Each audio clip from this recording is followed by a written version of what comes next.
20 years ago, the Boston Red Sox finally made history. They won the first World Series title for the franchise in 86 years, and 20 years later, it feels like the right time to break it all down. I'm Tim Crowley from NESN.com, joined by Jared Carrabis, the host of NESN's Unobstructed Views, the host of the Section 10 podcast, and frankly, the man who wears several hats inside of the Red Sox media realm. Jared, appreciate you coming on. Hey, thanks for having me. Take me back a little bit. When October 2004 comes to mind, what does life think about? Is it Red Sox centric? What comes to mind when you think about that 20 years later? I feel like it's the only year where you can say a year and it immediately just goes back to a team. Like it's all the year 2004 will forever just be linked with the Boston Red Sox. I can't even tell you what else happened in the year 2004. It's just like, so you say 2004, you're like, oh yeah, Red Sox World Series champs, baby. Like that's just what you think of. And what another great year it was. A 98 win season, a second trip to the postseason for the second year in a row, a very dramatic ending to the ALDS on a Ortiz walk-off, which may be a little bit of foreshadowing for our conversation. But obviously the big story in 2004 starts once they arrive at the American League division, at the American League Championship Series against the New York Yankees, second year in a row, third time in 6 years in the ALCS. And as that series started, it just kind of started to feel like a familiar story being told. Just getting there, but the Yankees end up getting the big win sooner than the Red Sox do. They go up 3-0. You were at game 4 of that series. What was kind of the mindset when you got to Fenway Park, and what was the feeling among Red Sox Nation going into an elimination game? Yeah, I was young and naive enough to still have hope. I feel like if that were to happen today, people are showing up to game 4 being like, I guess I have tickets. I might as well go. But for whatever reason, it was just a different time in Red Sox history where anything could happen. I know that the Red Sox Yankees rivalry was at its absolute peak at that point. The off seasons were an arms race. You know, the Yankees getting Gary Sheffield and Alex Rodriguez, the Red Sox getting Kurt Schilling and Keith Folk, having built up this rivalry since the year prior in the ALCS, and there was all this history behind it. So any other two teams, any other point in history, I think going into game 4, you're just like, well, the Red Sox were awful in this series. They're going to get swept or they're going to lose in 5. They're just not as good as the Yankees. But because it was Red Sox Yankees and because it was in that window of time where the Red Sox had gone 86 years, these two teams always seem to find each other in these dramatic moments. You kind of had to almost look at it as though this isn't professional sports. This is like Hollywood stuff. Like this could be scripted, like you go into it down 3-0. They ended up playing it. The Red Sox came back, and Bill Miller has the walk-off home run against Mariano Rivera. And you're thinking, like, hey, lightning doesn't strike twice. You had your walk-off homer against Mariano Rivera already this year. What are the chances of you getting to him twice in the same year? What are the chances that it's the same guy who gets to him twice in the same year? So he's trotting out of the bullpen. I'm just thinking, man, this is going to suck getting out of here. There's going to be a lot of foot traffic. Now I got to get back on the green line. Like I'm not going to get home for another 2 hours because everyone's going to be moping walking out of here. But in fairness, the second that Kevin Millar works the walk and you see Dave Roberts as the pinch runner, we've heard him talk about it a million times. He said, my coach growing up always told me that someday you will find yourself in a position where the entire ballpark knows that you're about to steal, and you're going to have to steal that base. And this was that moment. This was why he was on the team. The Red Sox at the trade deadline, Theo Epstein made a bunch of moves, goes out and makes the Nomar trade, which everyone was shocked by. You get Doug Mankiewicz to shore up defense at first base. You get Orlando Cabrera from the Expos to shore up defense at shortstop.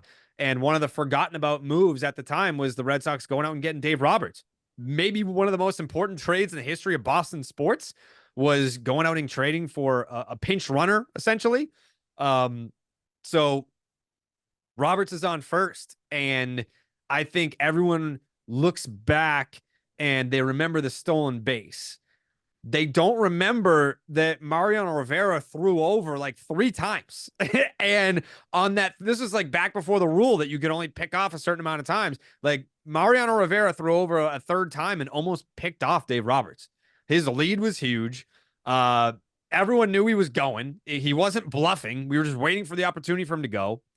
And for as fast as he was and for as big of a lead as he got, he was almost, it was very close. It's one of those moments where you watch the highlight and you're still sweating. Like you're still like, oh my God, I can't believe he called him safe. This is before instant replay. I believe the umpire was Joe West. It The was, yeah. umpire, Joe West is the second base umpire. And God love, I've gotten to meet the man, and I thank the man personally for getting the call right since then. But when you watch it back, if he had called him out, this is before replay, I don't think anyone would have been like, wow, what a terrible call. I mean, it would have been the wrong call, but it was that close. So you have to remember the Red Sox have won 4 World Series titles since 2004. That's a lot, more than any other team in the sport over the span. But there was a time where Dave Roberts goes in, dives head first, and he's just out. It doesn't matter that he's safe. He's out because that's what happens to the Red Sox. Doesn't matter. So Joe West calling Dave Roberts safe at second base, like there's so many improbable things that happened inside the improbable scenario of the Red Sox coming back to win this series.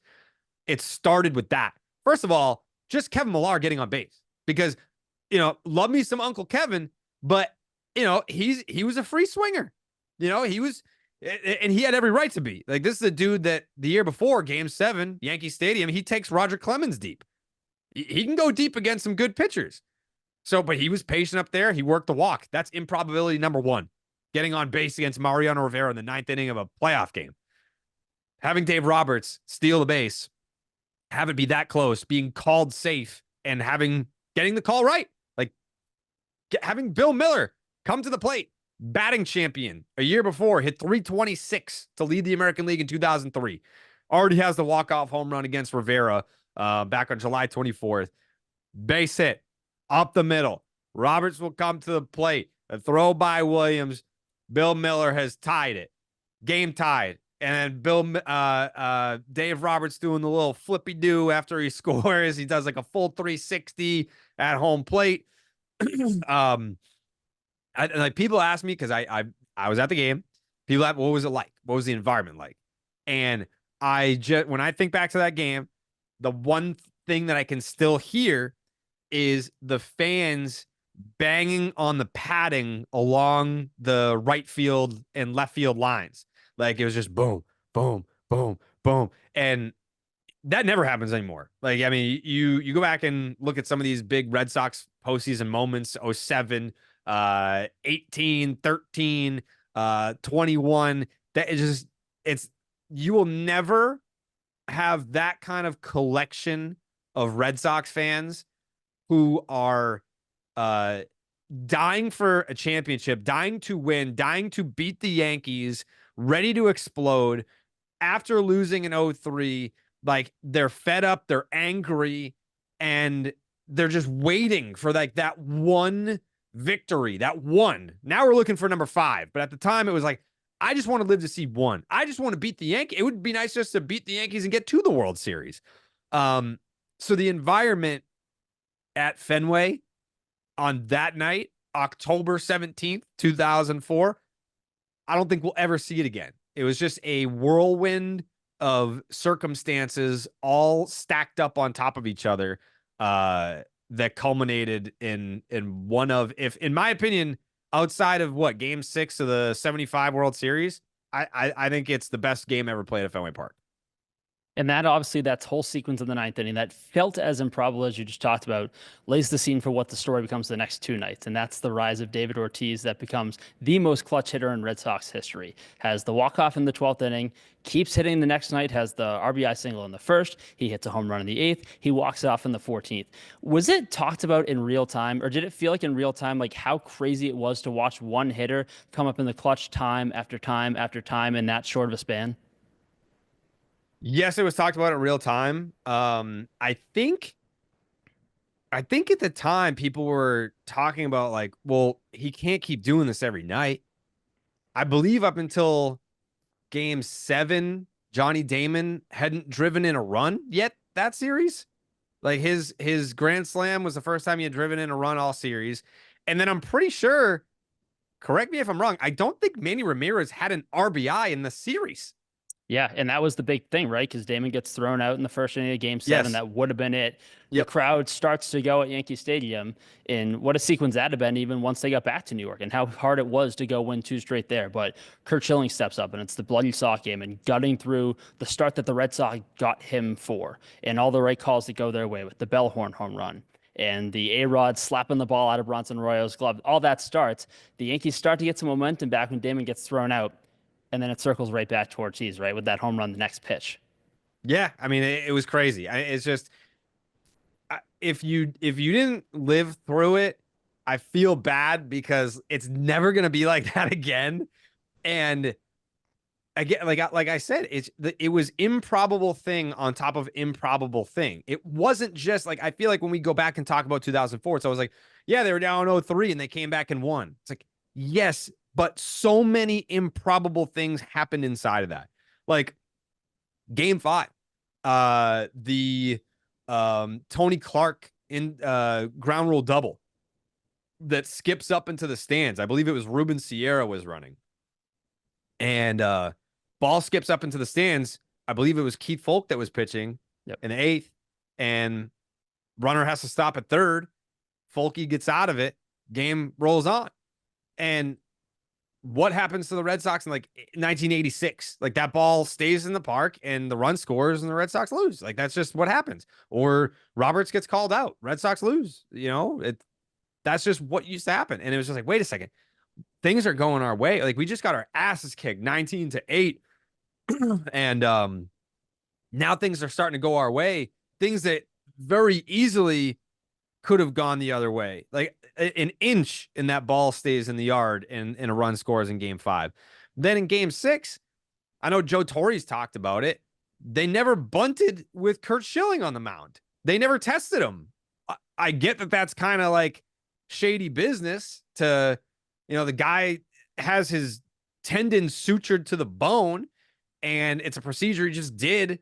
And it's an experimental procedure. Why not lay down a bunt, make him field his position? There were a couple plays where he had to go over and field his position at first base and whatever.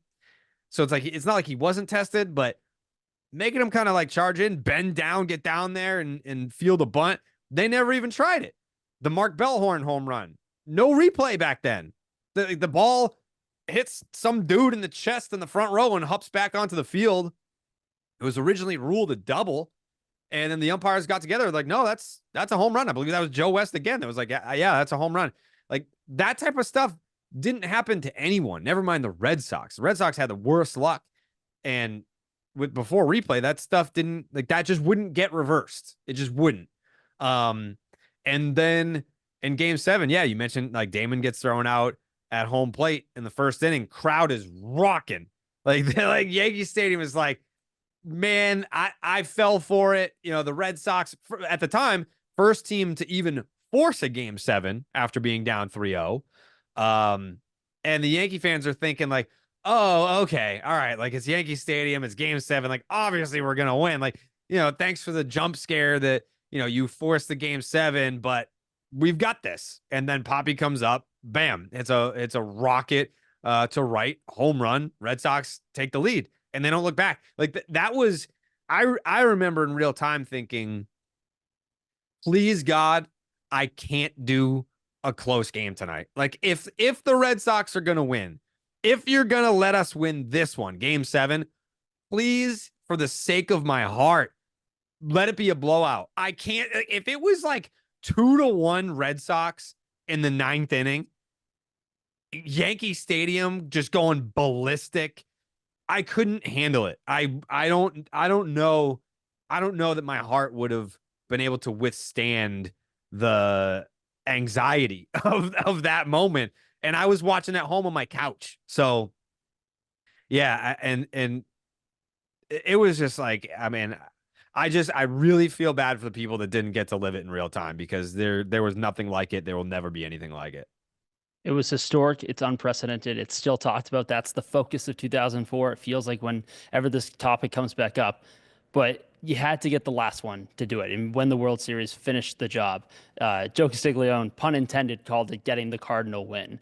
To fully embrace what that was, end the curse after 86 years. And that's a challenge I'll issue you for a moment, because that is really one of the biggest parts that comes back to this. What is the best summary description in 60 seconds you can give of the curse of the Bambino? The Curse of the Bambino. In lore, it's that the Red Sox sold Babe Ruth to the Yankees and never won again. But in reality, what it was is the Red Sox had poor roster construction. They didn't know how to win at Fenway Park. First, it was being the last team to have a player of color. Like, hello, like, what are we doing there? Then once that happened, shout out to Pumpsy Green. Then they didn't have enough pitching. Like adding Kurt Schilling to Pedro Martinez, like hello, yeah, all right, let's go out. Let's add another ace. Going with bullpen by committee, that's a terrible idea. Let's go out and get the best closer on the market. Welcome in Keith Folk.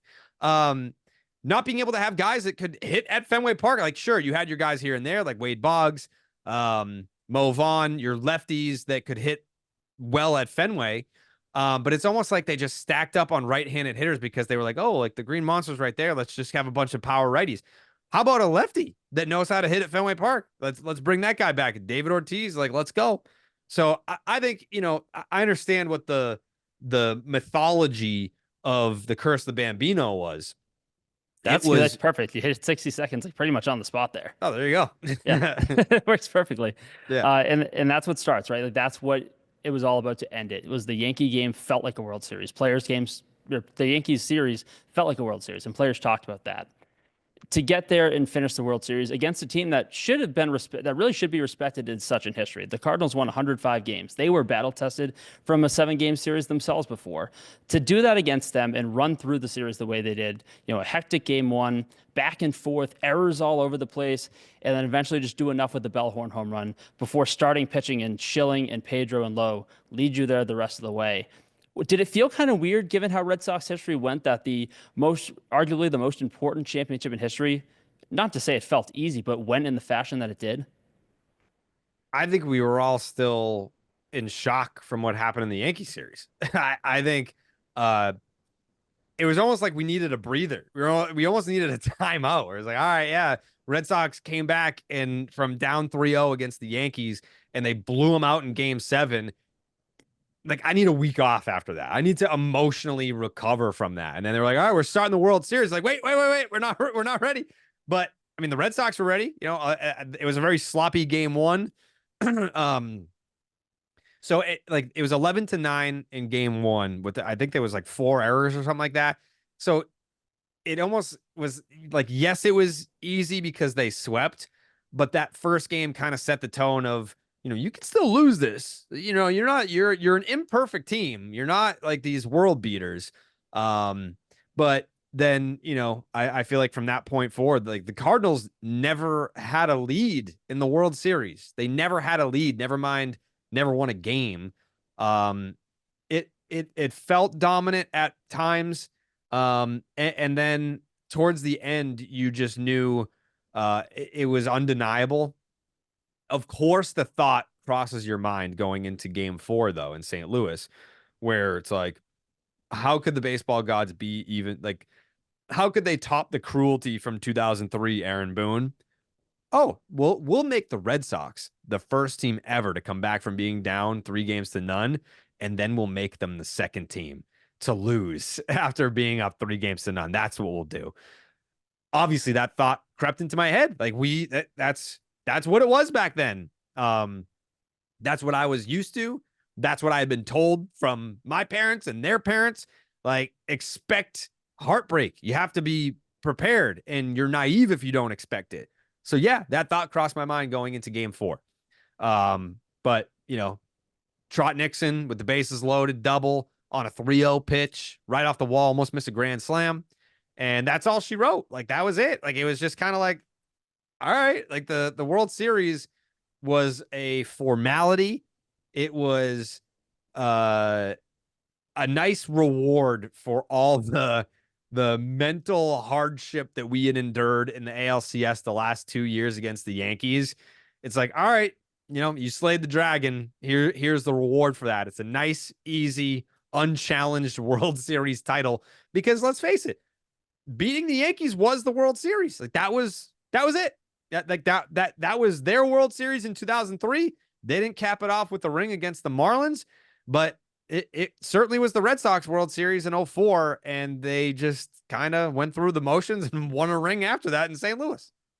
Do you remember where you were the night of Game 4? I believe that was October 27th. Do you remember what that moment was like for you, and kind of the feeling afterwards of this really is happening? Like this is a surreal thing, but it just happened. At 11:40 p.m., yes, I remember. I was home.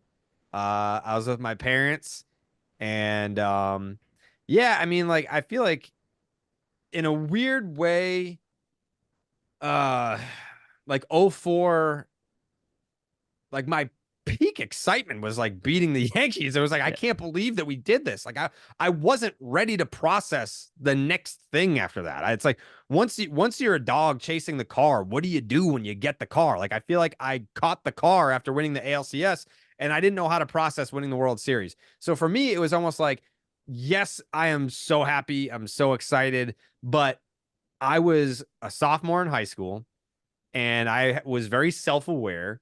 So I'm like, this is awesome, me being a diehard Red Sox fan, but I want to see how my parents react to this. Like this is cool. Like this is their like World Series. Like they're the ones that have been waiting literally their entire lives to see this.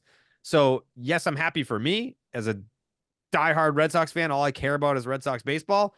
But it was, what's my grandfather thinking about? Like, what is like my dad? Like, I want to see how he reacts. And my mom never, like, they never miss games. Um, so yeah, that was kind of like my thought process. It was like, I'm happy for me, but man, am I excited to see how they react, knowing like I've waited 16 years, like they've waited their entire lives. Like, so yeah, it was a celebration for everybody. The last question I'll ask you, and really in the in like the realm now that we have, looking back on this 20 years later, that's the reason why we're here. Is there a way to kind of like explain the impact that that championship had and what it set up? You mentioned it during this conversation. Four World Series, including that 04, 07, 13, 18, setting up a new run for the Red Sox that really kind of redefined the franchise. And those guys afterwards really got what that team set up. When Jonathan Papelbon and Dustin Pedroia went into the Red Sox Hall of Fame this year, they both talked about how much that 04 team set the standard for them in 07 and how that continued on. Is there a way to really say, like in words, how much that impact that spread from 2004? Yeah, I think the effect of it lasted throughout all the championships. Because Pedroia was still there in 18. He was drafted in 2004. He was a part of the organization when they won in 04. And I think when you go back and look at where the Red Sox were when John Henry, Tom Warner, Larry Lucchino showed up in 2002, it was not a happy place. Fenway Park. It was not a happy place. And immediately they started changing the ballpark. They changed the mission statement. They operated with this attitude of World Series or bust, nothing less will be acceptable. They brought in Theo Epstein, 28-year-old kid from Brookline, which is, I mean, that's what I've been dying for is like, let's get someone here who really cares. Like Theo Epstein grew up a diehard Red Sox fan. And this kid, I mean, he's a grown man now, but at the time, this kid at the time knew what it took to, he knew what he was up against. He knew all about the misfortunes against the Yankees. He knew all about getting to the World Series 67, 75, 86, 46, and failing. He knew all of that. And he wanted to go the extra mile to make that team better. So I think once you get to 2004, when you have the Kevin Millars who came in 03, and you've got the gritty guys like Trot Nixon and the legacy players like Pedro Martinez, who's a god in Boston, and David Ortiz, who became a god in 2004. What they were able to do not just against the Yankees, but getting the job done, because I think that that legitimizes the ALCS when you finish it off with a ring, is that it raised the bar. Like, hey, this is what we do in Boston now. Before, what do we do in Boston? Oh, we lose. We get really close. You know, we're second place to the Yankees all the time. Sometimes we get to the World Series. It will go 7 games, but then we'll lose. That was Red Sox baseball. But then once the new ownership group came in and Fenway started to get cleaned up and they win in 04. And I mean, like I said earlier, I wasn't ready for the World Series in 04 because I was still trying to process the ALCS. When they win in 07, I'm like, I'm still trying to process the World Series in 04, and it's 3 years later. And it's kind of just like this lineage carried on each championship. There was a piece from 04 that carried on to 07. There was a piece from 07 that carried on to 13. There was a piece from 13 that carried on to 18. And it's almost like they kept passing the torch, and the torch was lit in 2004. What a October it was, what a run it was, and what a run it has set up in Boston since then. Jared, I thank you for your time and taking us back through your perspective on by far the most memorable October in Red Sox history. Thank you for having me. For more 20th anniversary coverage of the 2004 Red Sox, be sure to stay tuned in on NESN, follow along on social media, and read along on NESN.com.